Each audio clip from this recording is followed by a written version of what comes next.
Assalamualaikum warahmatullahi wabarakatuh. Nah teman-teman, untuk episode kali ini kita akan membahas sejarah Nabi Sulaiman dan Ratu Balqis. Kisah ini dimulai setelah Nabi Sulaiman membangun Baitul Maqdis dan melakukan ibadah haji sesuai dengan nazarnya. Pergilah ia meneruskan perjalanannya ke Yaman.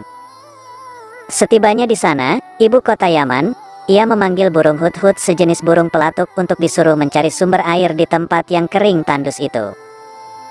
Ternyata burung hudhud yang dipanggilnya itu tidak berada di antara kawasan burung yang selalu berada di tempat untuk melakukan tugas dan perintah Nabi Sulaiman. Nabi Sulaiman marah dan mengancam akan menghajar burung hudhud yang tidak hadir itu bila ia datang tanpa alasan dan uzur yang nyata. Singkat cerita, datanglah burung hudhud. Berkata burung hudhud yang hinggap di depan Nabi Sulaiman sambil menundukkan kepala ketakutan. Aku telah melakukan penerbangan pengintaian dan menemukan sesuatu yang sangat penting untuk diketahui oleh Paduka Tuan. Aku telah menemukan sebuah kerajaan yang besar dan mewah di negeri Saba yang dikuasai dan diperintah oleh seorang ratu. Aku melihat seorang ratu itu duduk di atas sebuah tahta yang megah bertaburkan permata yang berkilauan. Aku melihat ratu dan rakyatnya tidak mengenal Tuhan pencipta alam semesta yang telah mengurniakan mereka kenikmatan dan kebahagiaan hidup. Mereka tidak menyembah dan sujud kepadanya, tetapi kepada matahari. Mereka bersujud kepadanya di kala terbit dan terbenam. Mereka telah disesatkan oleh setan dari jalan yang lurus dan benar. Berkata Sulaiman kepada hudhud, "Baiklah, kali ini aku ampuni dosamu karena berita yang engkau bawakan ini yang aku anggap penting untuk diperhatikan dan untuk mengesahkan kebenaran beritamu itu. Bawalah suratku ini ke Saba dan lemparkanlah ke dalam istana ratu yang engkau maksudkan itu. Kemudian kembalilah secepat-cepatnya, sambil kami menanti perkembangan selanjutnya." Bagaimana jawaban Ratu Saba atas suratku ini? Hudhud terbang kembali menuju Saba. Dan setibanya di atas istana kerajaan Saba, dilemparkanlah surat Nabi Sulaiman tepat di depan Ratu Balqis yang sedang duduk dengan megah di atas tahtanya. Ia terkejut melihat sepucuk surat jatuh dari udara tepat di depan wajahnya. Ia lalu mengangkat kepalanya melihat ke atas, ingin mengetahui dari manakah surat itu datang dan siapakah yang secara kurang hormat melemparkannya tepat di depannya. Kemudian diambillah surat itu oleh ratu, dibuka dan baca isinya yang berbunyi, "Dengan nama Allah yang Maha Pengasih lagi Penyayang, surat ini adalah daripadaku, Sulaiman. Janganlah kamu bersikap sombong terhadapku dan menganggap dirimu lebih tinggi daripadaku.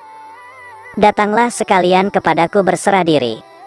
Setelah dibacanya berulang kali surat Nabi Sulaiman, Ratu Balqis memanggil para pembesarnya dan para penasihat kerajaan berkumpul untuk memusyawarahkan tindakan apa yang harus diambil sehubungan dengan surat Nabi Sulaiman yang diterimanya itu. Berkatalah para pembesar itu ketika diminta pertimbangannya, "Wahai Paduka Tuan Ratu, kami adalah putra-putra yang dibesarkan dan dididik untuk berperang dan bertempur dan bukan untuk menjadi ahli pemikir atau perancang yang patut memberi pertimbangan atau nasihat kepadamu. Kami menyerahkan kepadamu untuk mengambil keputusan yang akan membawa kebaikan bagi kerajaan dan kami akan tunduk dan melaksanakan segala perintah dan keputusanmu tanpa ragu. Kami tidak akan gentar menghadapi segala ancaman dari manapun datangnya demi menjaga keselamatanmu dan keselamatan kerajaanmu." Ratu Balqis menjawab, "Aku memperoleh kesan dari uraianmu bahwa kamu mengutamakan cara kekerasan dan kalau perlu kamu tidak akan gentar masuk medan perang melawan musuh yang akan menyerbu. Aku sangat berterima kasih atas kesetiaanmu kepada kerajaan dan kesediaanmu menyabung nyawa untuk menjaga keselamatanku dan keselamatan kerajaanku. Akan tetapi aku tidak sependirian dengan kamu sekalian. Menurut pertimbanganku, lebih bijaksana bila kami menempuh jalan damai dan menghindari cara kekerasan dan peperangan. Sebab bila kami menentang secara kekerasan dan sampai terjadi perang dan musuh kami berhasil menyerbu masuk kota-kota kami, maka niscaya akan berakibat kerusakan dan kehancuran yang sangat menyedihkan. Mereka akan menghancur binasakan segala bangunan, memperhambakan rakyat dan merampas segala harta milik dan peninggalan nenek moyang kami.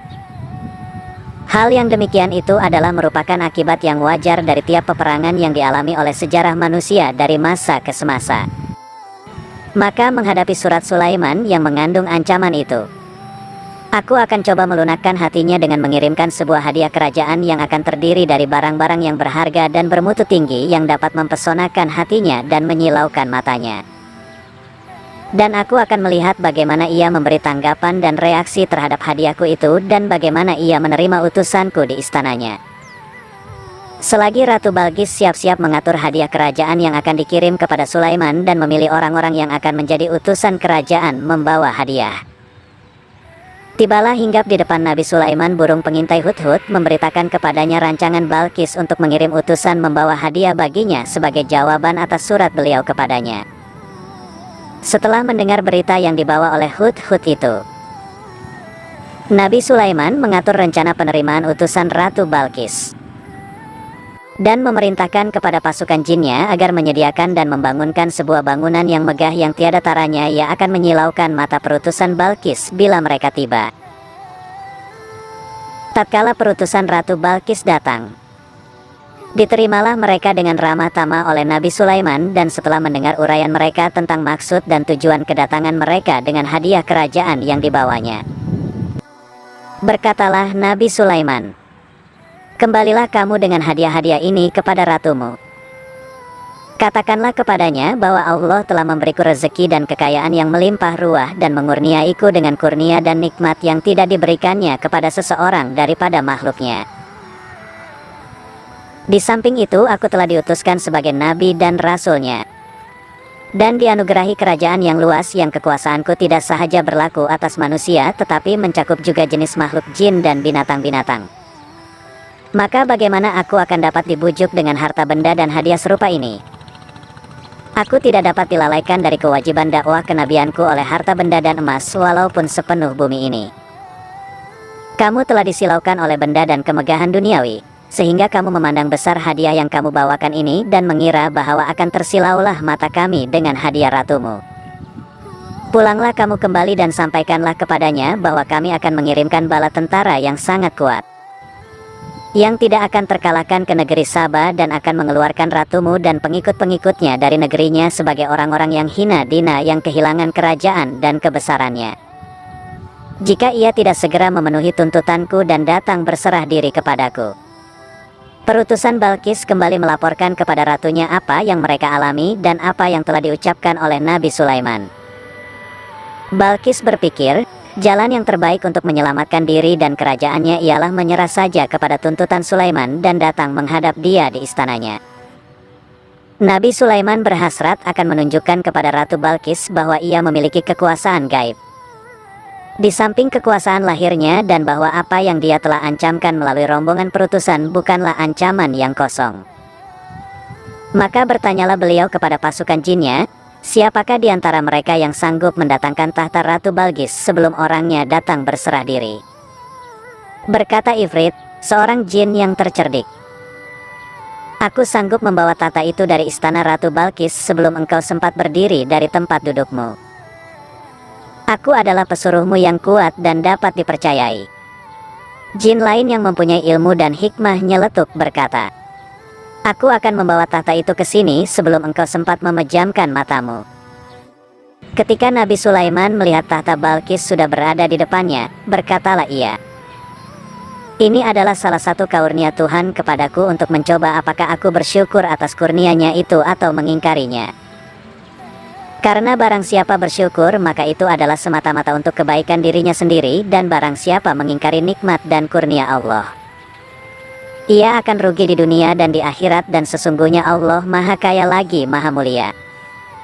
Menyongsong kedatangan Ratu Balqis, Nabi Sulaiman memerintahkan orang-orangnya agar mengubah sedikit bentuk dan warna tahta ratu itu yang sudah berada di depannya. Kemudian setelah ratu itu tiba berserta pengiring-pengiringnya, bertanyalah Nabi Sulaiman seraya menundingkan kepada tahtanya, "Serupa inikah tahtamu?" Balqis menjawab, "Seakan-akan ini adalah tahtaku sendiri," seraya bertanya-tanya dalam hatinya, bagaimana mungkin tahtanya berada di sini padahal ia yakin tahta itu berada di istana tatkala ia bertolak meninggalkan Saba. Selagi Balqis berada dalam keadaan kacau pikiran, Keheranan melihat tahta kerajaannya sudah berpindah ke istana Sulaiman. Ia dibawa masuk ke dalam sebuah ruangan yang sengaja dibangun untuk penerimaannya. Balkis segera menyingkapkan pakaiannya ke atas betisnya ketika berada dalam ruangan itu, mengira ia berada di atas sebuah kolam air yang dapat membasahi tubuh dan pakaiannya.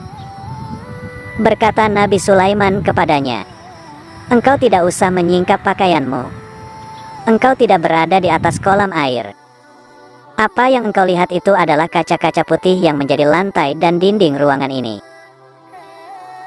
Demikianlah kisah Nabi Sulaiman dan Balkis Ratu Saba. Dan menurut sementara ahli tafsir dan ahli sejarah nabi-nabi, bahwa Nabi Sulaiman pada akhirnya menikah dengan Balkis. Nah, itulah sepengetahuan